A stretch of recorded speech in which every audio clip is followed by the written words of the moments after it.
பொதுவாவே ஒரு இறப்புங்கையில அந்த மாண்பு கருதி போறதான். இப்ப உங்களுக்கு புரியுற மாதிரி சொல்லணும்னா, சீமானனுடைய அப்பா செத்ததுக்கு முதல்வர் ஸ்டாலின் அவர்கள் அழைச்சு பேசினாங்க.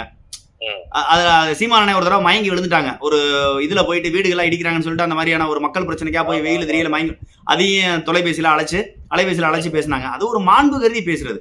நீங்க நான் என்ன சொல்ல வர்றேன், ஸ்டாலின் அவர்களை போய் சந்திச்சுட்டு வெளியில வந்த உடனே ஸ்டாலினை பத்தி ஒரு குறைகளை பேசுறாரு அண்ணன். அந்த ஆட்சியில் நடக்கக்கூடிய குறைகளை பேசுறாரு. அதாவது ஒருவேளை ஒரு நபரை சந்தித்து வந்த பிறகு அந்த நபரினுடைய ஐயா ஸ்டாலினை பார்த்துட்டு வந்ததுக்கு அப்புறம் ஸ்டாலின் தலைமையிலான அரசையோ அல்லது ஸ்டாலின் ஐயாவினுடைய துறை ரீதியான இருக்கக்கூடிய குறைகளை சுட்டி காட்டாட்டி அண்ணன் விலை போயிட்டாருன்னு பேசலாம். இதுல இது வந்து இது இங்க மட்டும் இல்ல. ஐயா ஓபிஎஸ்சினுடைய மனைவி இறந்ததுக்கு, அவங்க அம்மா இறந்ததுக்கு அதுக்கு போயிருந்தாங்க, அதுக்கு பேசினாங்க. பாலச்சந்திரனை ஒரு ஒரு விடுதலை புலிகள் தேசிய தலைவர் பிரபாகரனுடைய மகன் இறந்து விட்டதை வந்து ரொம்ப கொச்சையா பேசின நபர் ஈவிகேசி இளங்கோவன். ஈவிகேசி இளங்கோவன் வீட்டுல நடந்த அவருடைய மகனுடைய இறப்புக்கு போயிட்டு வந்தாரு. அவருடைய குடும்பத்துல கடைசியில ஈவிகேசனுடைய இறப்புக்கே போயிட்டு வந்தாரு.